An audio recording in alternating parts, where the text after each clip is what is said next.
Chris Hope with us for the whole hour. We have all kinds of treats in here. We're eating pizza and pepperoni rolls. What kind of pizza for you, Hokie? I got one of these white with spinach and tomatoes. To pretend it's healthy. To me, it's kind of like, okay, I'm kind of trying to be healthy, right? Mm-hmm. Then I got buffalo chicken. 2 pieces of buffalo chicken pizza and pepperoni. Offsetting penalties there, I why would not? say. Kind of balance it out, right? Have some veggies on there so I feel better about myself. Offsetting penalties. I like that. Ron, you had some questions for Hokie. What'd you think of Ben's game? Second half, man, 11 of 14 on those 2 drives, 136 yards, completed some third down, the fourth down. Yeah. What'd you think? What I liked was a couple things. I loved how he was more mobile out there, right?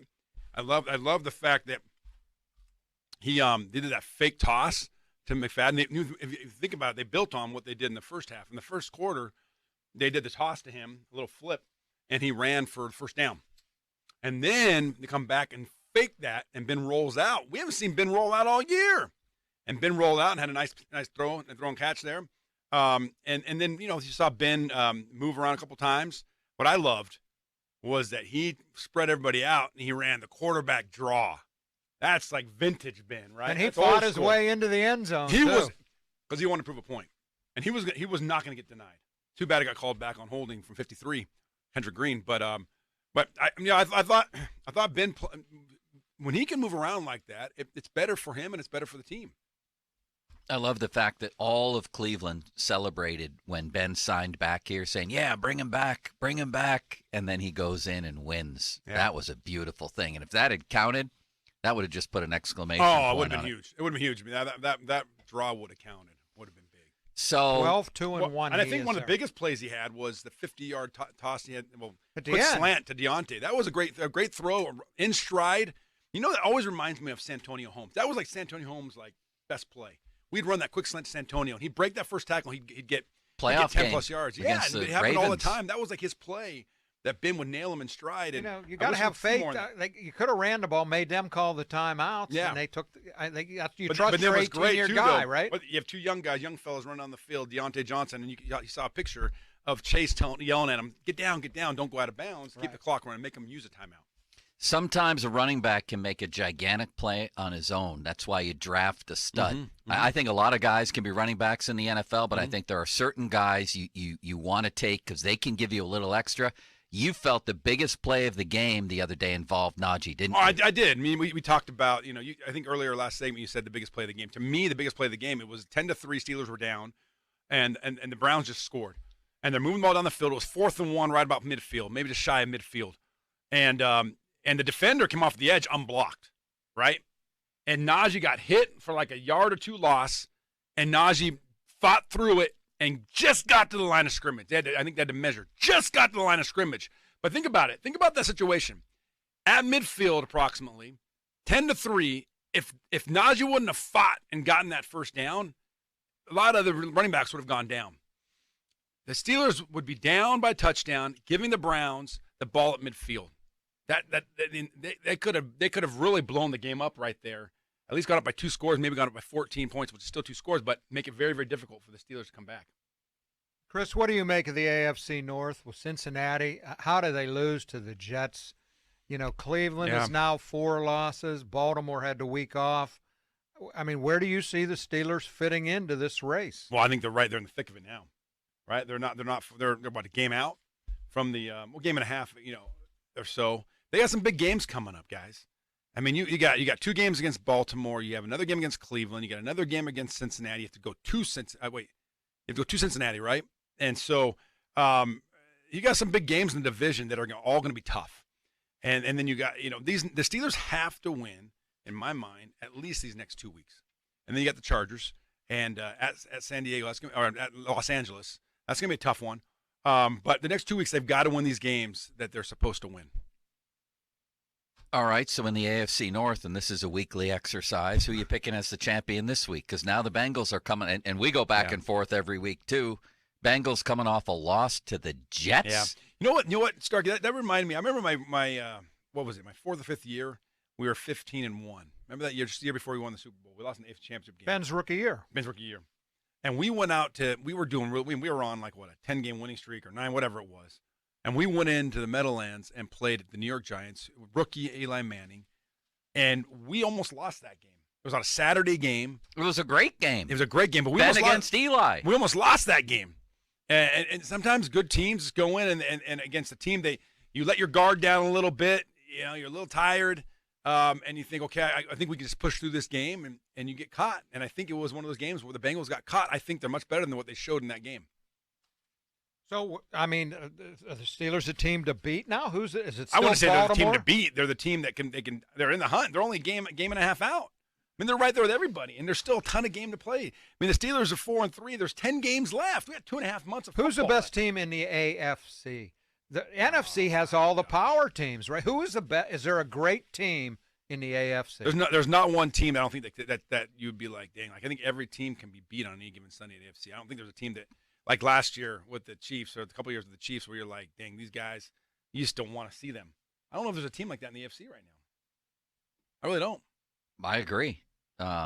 Baltimore, I think, I'm not saying they're the team. I'm just looking at their schedule, getting back to the AFC North talk. They're a team, I think, that can extend the lead a little bit because of their schedule.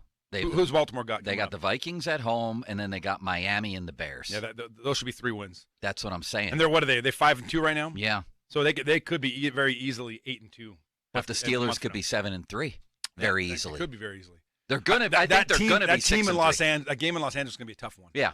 Night game out in L.A. Steelers tend to thrive on those night games. They do. Yeah. Night games, yes. I think that's gonna be a tough game. The Chargers are not a pushover. They're not playing as well, I think, as many thought they would start the season, but they're not a cakewalk. No. You mentioned Kansas City. What's the matter with them? What's the matter with Mahomes?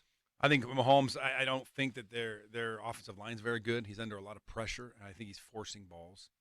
And I think, you saw when early in the season when Ben was under pressure a lot, and you get jittery feet, and you just try to get rid of the football because you don't want to get hit all the time. I think Mahomes isn't used to that, and so I think he's forcing a lot of balls. And the defense is just okay. They're average. They're average defensively. They're average up front, and they have this great quarterback who's just not playing good football right now because I believe that he's a little on edge because he doesn't have a lot of protection. Well, now you get Melvin Ingram in there. He'll turn it around. Oh, he is going to make that team. Yeah, we'll see. He may end up starting for them. I'm sure he will. I'm sure he'll be probably the best player. He'll get a lot of snaps. That defensive end for him. Yeah. All right, Hokie. I want to go back to the Browns game for just a moment. Yeah, let's do it. I still have some leftover questions. There was a lot of discrepancy on Dan Moore. I think we all agree that the running game played well and that he played well in the run game. Yeah. Some people he was tough in the run game. But I want to talk about the pass game, and there's a lot of discrepancy. Did he do a good job against Myles Garrett, or did Garrett get by him all the time? Which is true. Well, Garrett had eight hits. What, 8 pressures on Ben? They had 10 pressures in the game. And I think he had 8 of the 10. But my gosh, I mean, there's very few offensive tackles that will be able to slow down Myles Garrett. He gave up a big sack there on 3rd down that made him. I'm trying to think what happened. Ben never had a chance. Yeah, Ben never had a chance. He is so fast off that ball, and but I don't think it was as bad as people are saying. He gave up another pressure. On that 2-point conversion, Myles Garrett was in the backfield. You blink and he was there. But I think overall, if you look at his whole body of work, for a young guy going against Myles Garrett, let me give you some perspective. Remember when we went and played Indianapolis in 2005 season out there on Monday Night Football? Yeah. And my good buddy Trey Essex was starting at left tackle, and he had to go Northwestern man. And he had to go against Rainy. one of the better. Yes, he ate his lunch, and he was a rookie. I mean, that was a big impact on that game. And did Myles Garrett have the impact on this game that Dwight Freeney had on that game?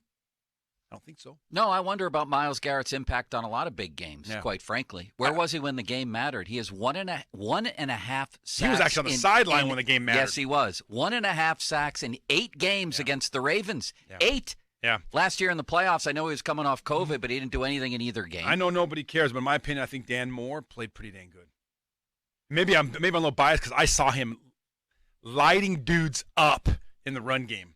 Yeah. I mean, And what I loved about it was he didn't light somebody up and just stop. He would light up that 3 technique, the guy on the outside shoulder of that guard, and he would climb to the linebacker.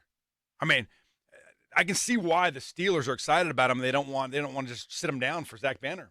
He's improving every single week. What do you do with Zach Banner? Is he going to get a hat or not? Why is he active? Coach Tomlin said you have to take Coach Tomlin at his word. He said he's a little rusty.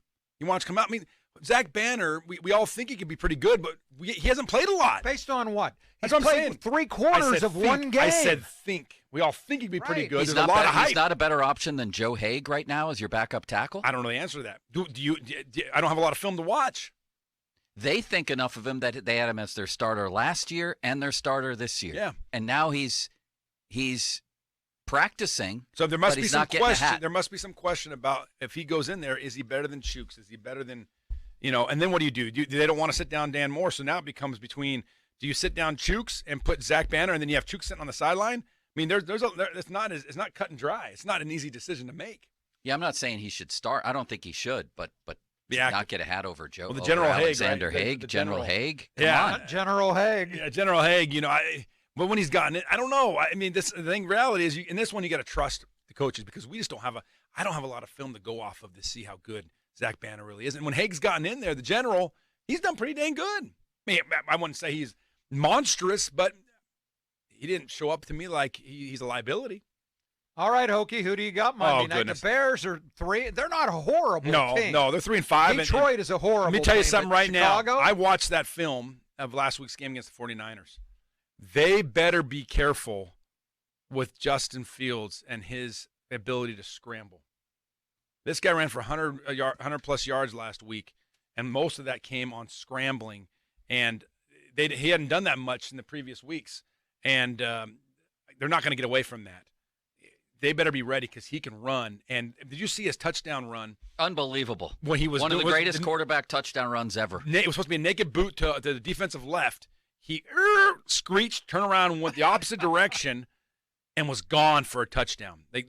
So they need to make sure. I'm sure the Steelers are going to have Devin Bush because he's really, really fast. He's going to him or Minka. They're going to have him kind of shadow Justin Fields. And they're going to try to shut down the run because they have a pretty good run game. But I'll tell you right now, if Khalil Mack doesn't come back, the Steelers should have their way with this defense. Big deal. They looked like a wounded animal last week. And there's a thought that he has time to rest after this game with the bye week. Because they got the Ravens after that coming out. And so they'll sit him. And man, would that be a break for the last Steelers. week the Niners scored in every drive in the second half.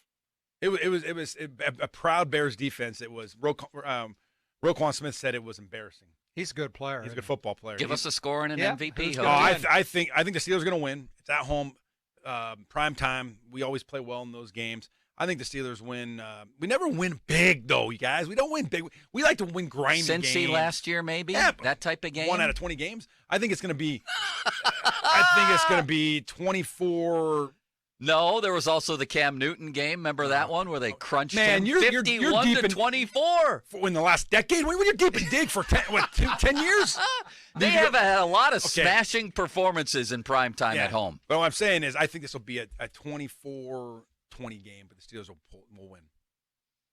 Ron, I think it's going to be something along the lines of 40-13 Steelers. Oh, I don't see that. No Khalil Mack. Starkey, what's in that bottle right there? No Khalil. Well, I mean, this I team. I don't see that. What? We'll see. You guys didn't see have the we put up Browns. 40, you didn't see them beating the Browns, the Steelers, either.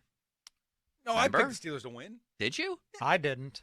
I did too. He? Yes, I did. Did he pick the Steelers? Hey, Horace, can we do a replay on the We last spent week? the whole show talking about the Browns like they were the 2000 Ravens. But then I came back week. in the end and I said, but I did pick them, I promise. All right. Hokie, thank you Enjoy for coming your in, pizza. man. Enjoy your cold I know. pizza. Yeah, thanks, guys. Your pizza's gone and mine's sitting there cold. Ron, I have 5 Steeler questions for you coming up. 5 I can't wait. Steelers questions. I never asked him about James Washington. Nothing. You're eating your pizza now. We'll talk about him coming up.